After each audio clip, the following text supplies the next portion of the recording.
The Snake and Snakelet. One day, a snake and its baby Snakelet decided to move out of their pit. The mother, who had shed countless skin in the pit, realized that the place was no longer safe as a habitat. Its skin, muscle, and the bone could feel unusual sounds and movements. Today was their day of flee.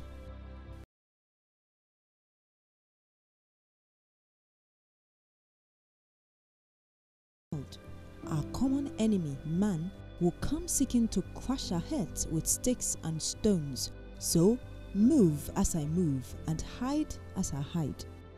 In the tradition, snakes were worse enemy to man. Why would they do that? The snakelet asked disbelievingly. All this while, the lizards and birds that served as its foods were brought by the mother. So, it was the first time that the snakelet would be journeying out of the pit. Therefore, it had no slightest knowledge about life outside the pit. It's a long story that goes beyond me, but in my lifetime, I have seen man do that, irrespective of our actions.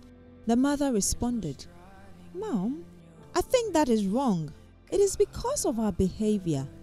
If we mind our own business and don't create insecurity for them, they will never come after us," the snakelet said with childish confidence. They argued a bit about that, but words were not enough. Besides, the mother herself could not convincingly interpret if the past chase it suffered was because it threatened man. Man will behave towards you same way you do towards them.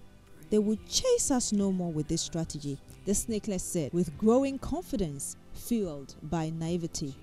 The mother, however, could feel churning within its belly, a sign of fear lent from her years of rich experience.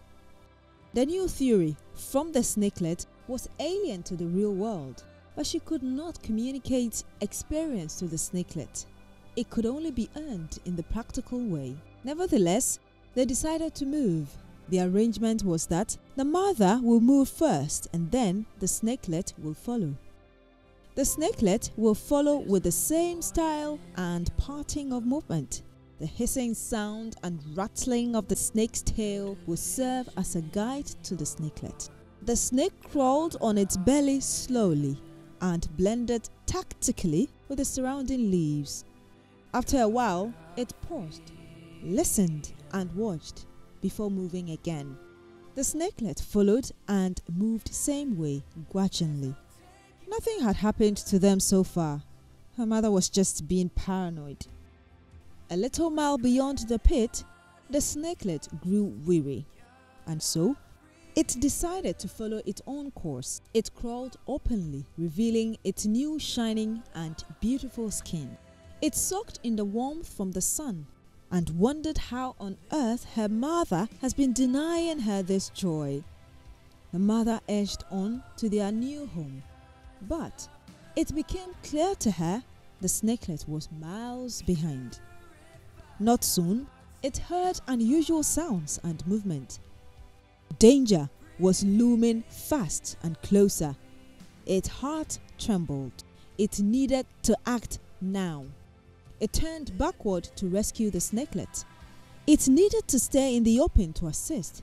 Man saw it and chased it with cutlasses and stones.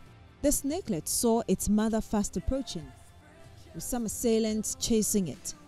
The snakelet's size was such that it could not easily be detected, so it placed itself under a stone. It watched its mother enter a pit. But even when it was of no threat to man, man still did not leave it alone. It brought firewood and coal. It heated the pit until the snake could no longer stay. When it threatened to come out, they crushed its head. They just killed and left it, the snakelet thought.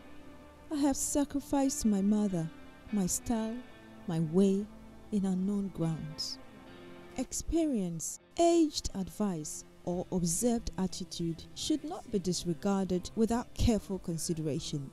The snakelet hissed. It crawled away with fear and trembling. ever ready to seek guidance and experiment new theories with caution. Remember, you can find this story and many other great ones in the author Lovis Kwasi Armah's book, The Wisest Man from the East, for more nuggets of wisdom. Book a copy now at Armah Lovis on Facebook. Also on WhatsApp at +233 244 304859. To get more information on the author and more inspiration, please follow at Armah Lovis on Facebook and on Twitter.